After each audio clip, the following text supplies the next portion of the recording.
Stockton barber Big Herc has taken his show on the road. That's why he is here at Big Herc's in downtown Stockton. Auto sanitizer, Stockton mobile barber Big Herc has taken his shop on the road. While house call. Big Herc is not only big on his name. Alright, that's perfect. He's big on keeping things clean.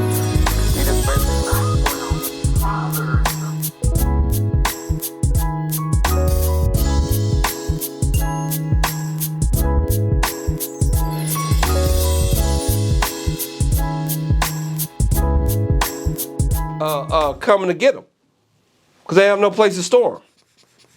So if you drive around Oakland, you'll see abandoned cars on the street, half stripped out and just sitting there. The problem's so big, the insurance company's like, don't even report it. We already paid the people off. We don't want to have that piece of metal towed over somewhere and pay for towing. Just leave it on the streets.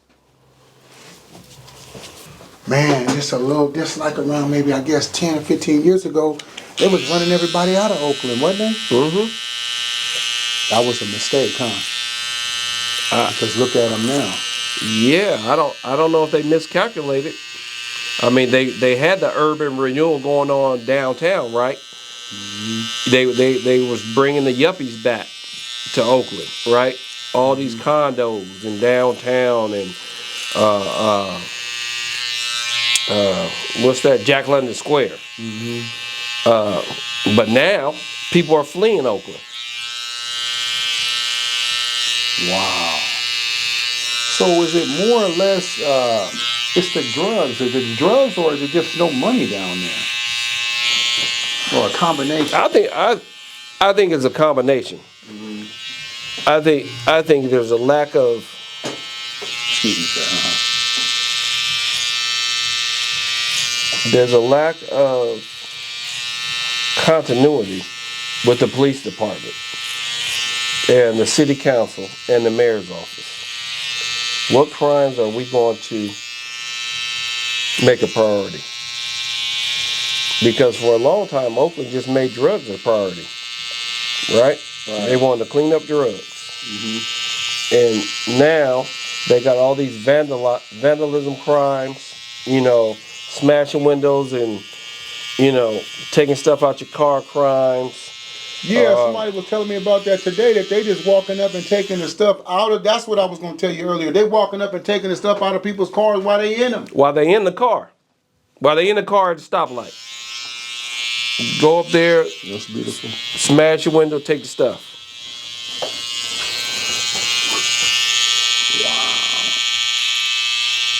Well, man, you said something a little earlier, man, that was pretty powerful. You said that it seemed like they might have miscalculated. I think they might have miscalculated now. They might have miscalculated. I think they wanted some people up out of there. I think they wanted some people up out of there because they wanted the property, right? They wanted the property. Hey, we're going to revitalize this area, and be able to sell it for more. But, the rest of the city is getting run over. So I don't know who you're about to sell that property to now. Man, they selling stuff down there for dirt cheap. Mm-hmm. They used to be one of the most world's coveted places. Mm-hmm. Yeah, they ran all them folk out of there. And like you say, Dre, miscalculated. Yeah, I think they might have miscalculated. Yeah, man, that place so bad down there. My wife grew up in Oakland. She be keeping an eye on it. Mm-hmm. She graduated from university up there. It's beautiful. And she the one who giving me all these reports, because she used to live down there.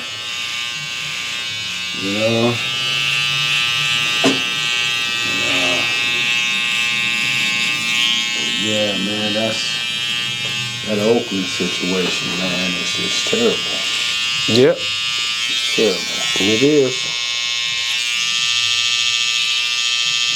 So now, do they got the channel back flowing from that thing, that boat hitting that bridge?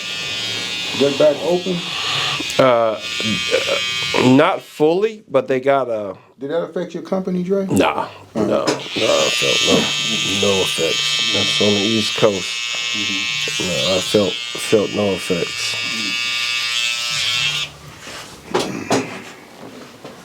All right, this is beautiful. I love it. I'm gonna have a little scissor up there, and I'm gonna turn you loose. But yeah, man, I just just been praying for peace, man. You know, people, man, it's just really uneasy right now, man. I mean, the mental state of people is just crazy, man. And people's is running out of money. You know, I had a, I went to a funeral, and you know, it was a great funeral, man, but there was one young lady, man, that when I first pulled up, I ain't gonna lie, I thought she was being kind of impatient, you know, like, well, people late, you know, people gonna be late. It's a funeral, they're still mourning. So I actually went up and talked to the lady. I said, well, you know, I told my wife I was gonna talk to her. You know, you become a pastor and you start loving on people a little extra. I said, well, ma'am, you know, what's going on? She said, well, I did everything. I said, well, what do you mean you did everything? Like, what does that look like? I did everything. I said, well, what do you, well, I dressed the body, I dressed my sister, I caught the child. I said, what? You did everything? She did everything, man, you know, to keep her sister together, man. That was so admirable. Me and my wife went and bought a big old bouquet of, we bought some flowers today. When we get off work, we're going to go over her house and take them to her, you know, just to kind of help her out, man, because nobody's seen what that woman did, man. But it's just the struggles like that, man, that really, because they couldn't afford it. We don't want to have no, what that thing when people give, they tell them where the people go and they give the free money.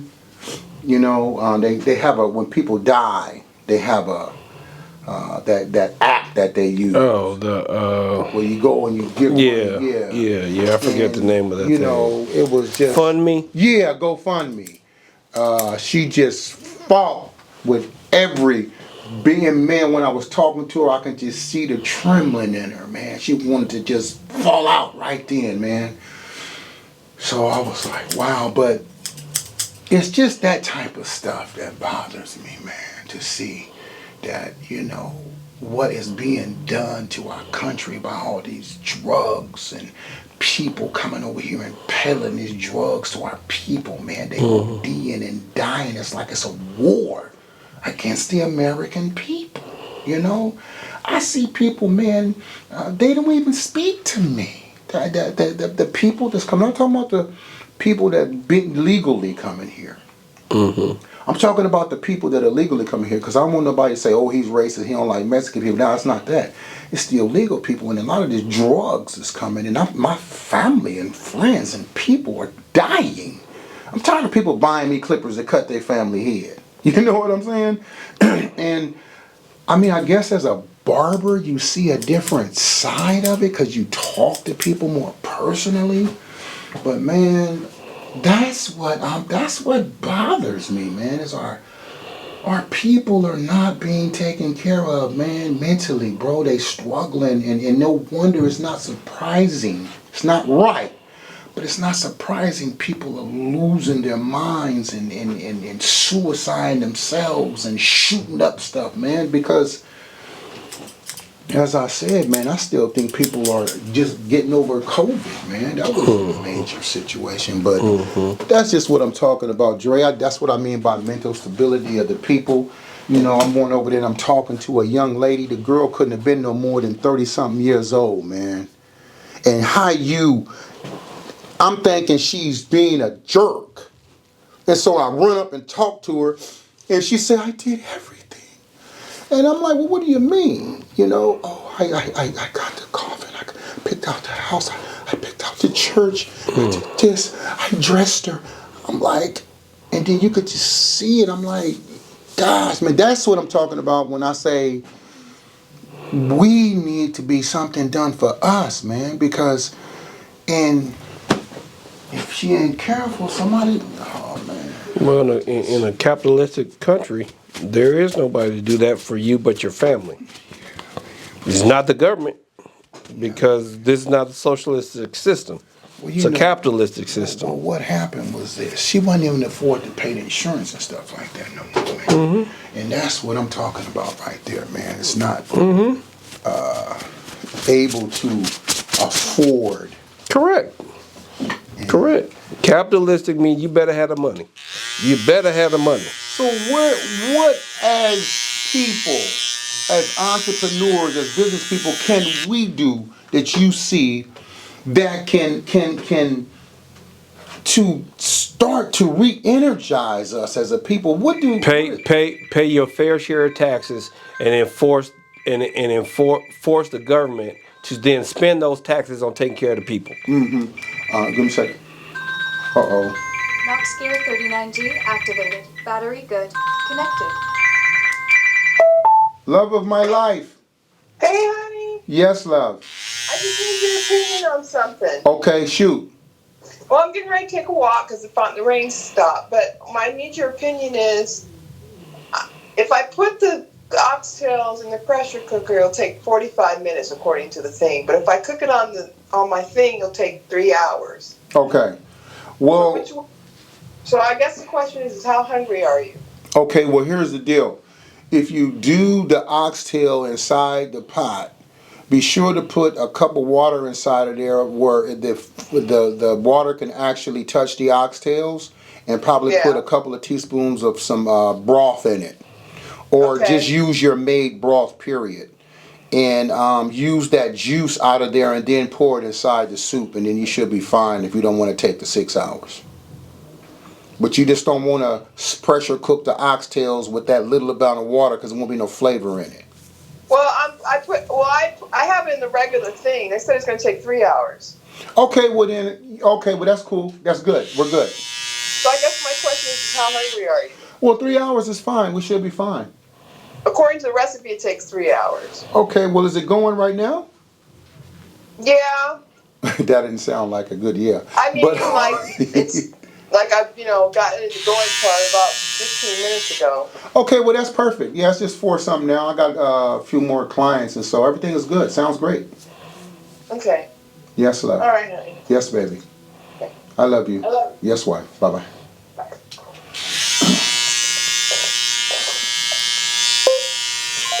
But yeah, man, I'm sorry, Dre. What did you say that was again? I know you said it, but I didn't hear you.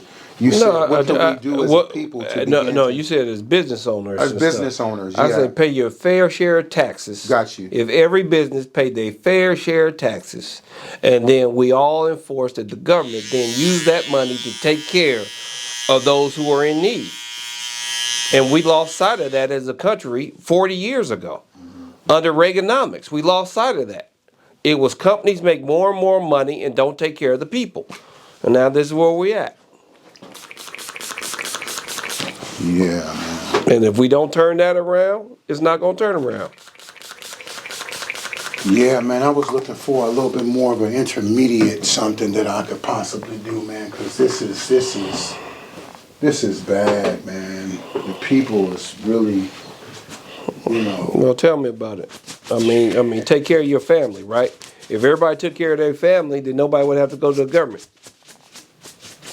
Yeah. But not every family is in that position, right? And not every family have enough family members doing well to take care of all the family members that aren't doing well. Got you. Right? Exactly. Beautiful. Mm-hmm. Matter of fact, I'm writing a book. Uh-huh. Mm-hmm. Were you writing a book? Yeah. Well, what should we be looking out for in the future? You got a name of it? Well, you would add it to the most widely read book in the world. Oh, okay. You know. Do you begin with a name, so it's like a pre-advertisement on the name? Yeah. The Book of Nigalations. Okay. Nigalations? Okay. Book of Nigalations. Yeah, that's gonna be a widely read one right there. they gonna read Verse, chapter 1, verse 1. You only hear one of them say, I don't give a F. Chapter 1, verse 2. When you hear that, run. Okay. All right, because ain't nothing good about to happen. Exactly. All right, that's wonderful. All right, you're gonna let that sit for a good while there. Okay, that's in there. Pretty good. All right, that's beautiful. All right, that's beautiful. Sorry about that, accidentally.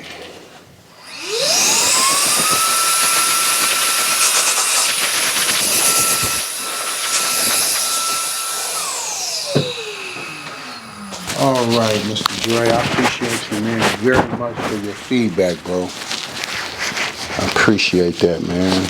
We're going to be able to give some insight to people, man, with that one. All right. How the pastor doing? He's good, man. He's traveling right now. He just went to a pastor and pastor's wife conference in North Carolina. Oh, yeah? Yeah, so that's where he's at. Matter of fact, he's still there now. Sounds Today at the church, man, it was really good. Uh-huh. We had our men's and women's fellowship. But there's a brother named Landon. Landon grew up in South Sacramento. Right. Landon was in the church. Family in the church. Father worked for PG&E, mother's a nurse at Kaiser, so they doing all right. Right. Brothers and sisters go to college. Not Landon. Landon, I'm being forced to go to church. I don't really like it, Started hanging out with his partners who Crips. Oh, wow. And Landon jumped in, member of the Crips in his neighborhood. Landon gets into a beef with two people, pulls out his gun, misses the guy, shoots his sister. Landon, because of gang enhancements, this is the first time ever in trouble because of gang enhancements, everything. They sentenced this boy to 54 years to life. First offense. Wow. 54 to life at a very young age.